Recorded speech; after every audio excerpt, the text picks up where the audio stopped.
नमस्कार, आदाब। मैं हूं मनोज दुबे। रूबरू में आपका स्वागत है। मित्रों, जैसा कि आप जानते हैं 10 दिन का लॉकडाउन फिर से मीरा भाईंदर शहर में शुरू कर दिया गया है। आइए जानते हैं धर्मेंद्र शर्मा जी से, जो कि रायपुर धर्मलक्ष्मी जनसेवा ट्रस्ट कन्यादान के संस्थापक अध्यक्ष हैं।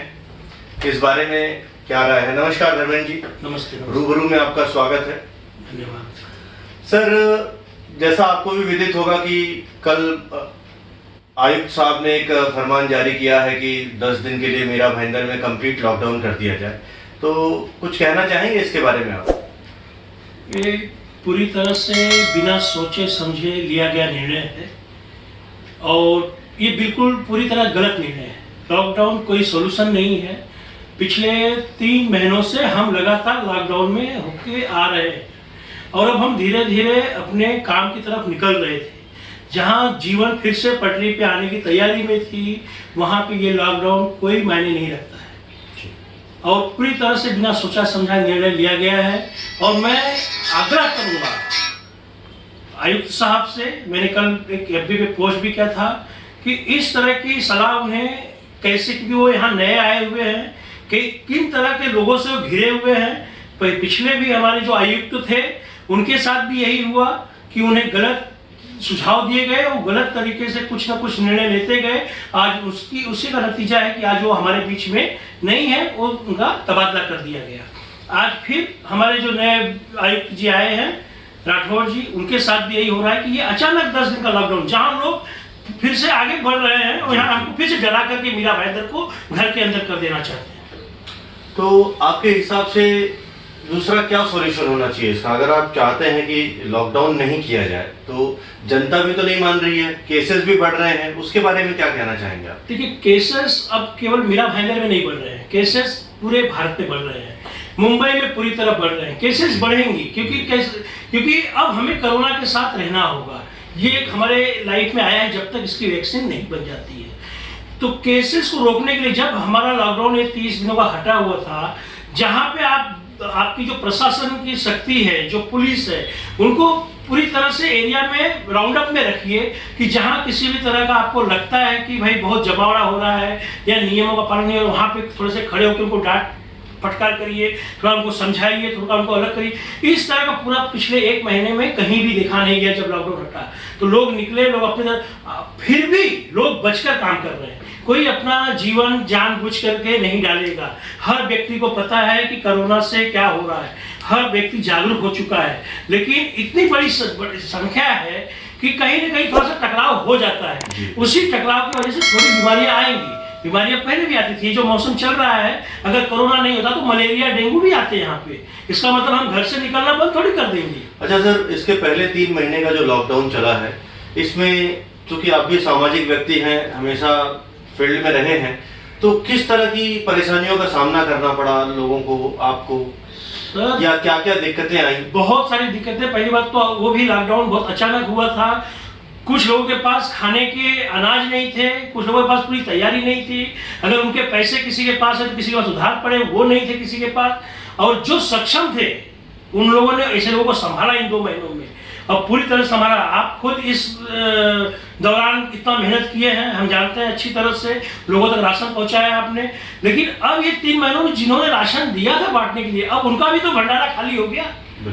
अब ये 10 दिन के लॉकडाउन में कौन किसको खिलाएगा? ये दुकानदार है बेचारे, जो दुकान खोल के पिछले 1 महीने से थोड़ा थोड़ा चालू कर रहे थे, काम कर रहे थे, जो किराए पे दुकानदार है, उनके मालिक तो मुँछों पे तान के कह रहे भैया हमको क्या करना, हमको तो भाड़ा चाहिए, बहुत करो आप 2000 रुपया कम कर दीजिए, लेकिन हमें भाड़ा चाहिए। वो ये चीज नहीं समझ रहा है कि जब उनकी दुकान खुली ही नहीं, उनको किराया क्यों दिया जाए? इस पे हमारे कमिश्नर साहब कोई फरमान क्यों नहीं लाते हैं? जो चीज जरूरी है बंद कर दीजिए, लाइए सबको अनाज दे दीजिए, घर में बैठ के हम खाते हैं। हमें भी शौक नहीं है बाहर निकल के लोगों के साथ काम करने का। हर आदमी सुरक्षित रहना चाहता है। सरकार तो कह रही है कि उन्होंने अनाज की भी व्यवस्था की है, दवाइयों की भी व्यवस्था की है, ये कितनी तरीके से पहुंच पा रहा है? बताइए ना कि आप कहते हैं कि अनाज की व्यवस्था 5-5 किलो आप अनाज दे रहे हैं, और कैसे लोगों के पास पहुंच पा रहा है?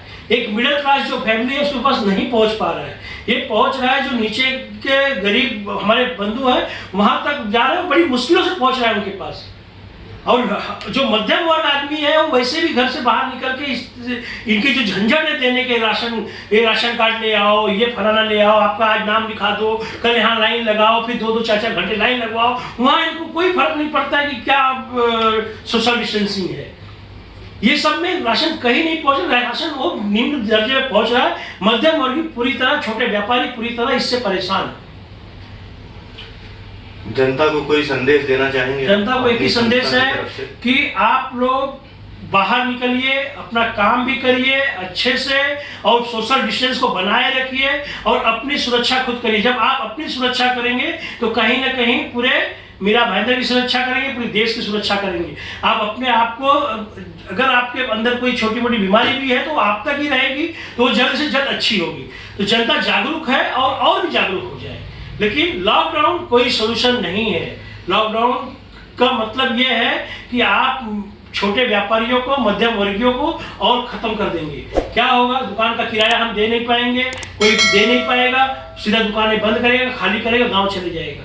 बिल्कुल रास्ता यही आप रखना है। इसलिए इस लॉकडाउन को जल्द से जल्द आयुक्त महोदय से मैं निवेदन करूंगा कि इस लॉकडाउन को, आज इसी सिलसिले में हमने मिलने के लिए समय मांगा था, लगातार उनके पीए से मैं बात कर रहा हूं, साहब मीटिंग में है या साहब राउंड पे है, मुझे समय नहीं मिल पा रहा है। मेरी कुछ बातों को लेकर के और भी जो सामाजिक व्यक्ति हैं उनको भी मैंने आमंत्रित किया कि चलिए और इस लॉकडाउन को हटाने की बात करिए। लॉकडाउन रखिए लेकिन एक तरीके से रखिए। आज भी लॉकडाउन पूरे देश में चल रहा है ना, उसी तरीके से चलने दीजिए। बस खाली उसकी सुरक्षा करिए कि जो चीजें हैं उसकी देखभाल करिए, ना कि एकदम पूरा हमें घर में डाल दीजिए।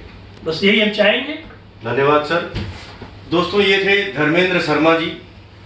इनकी बहुचर्चित संस्था रायपुर धर्मलक्ष्मी जनसेवा ट्रस्ट। आज मीरा भाईंदर में शायद ही कोई व्यक्ति होगा जो इस संस्था को न जानता हो।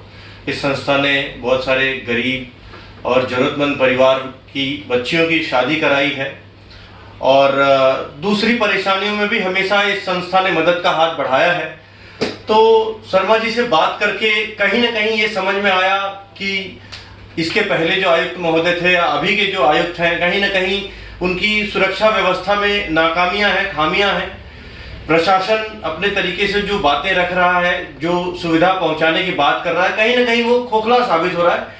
चाहे वो खिचड़ी बांटने की बात रही हो, चाहे वो अनाज बांटने की बात रही हो, चीजें सही लोगों तक नहीं पहुंच पाई, ऐसा ही समझ में आ रहा है। धन्यवाद। रूबरू में बने रहने के लिए आप सभी का बहुत बहुत धन्यवाद। जय हिंद, जय महाराष्ट्र।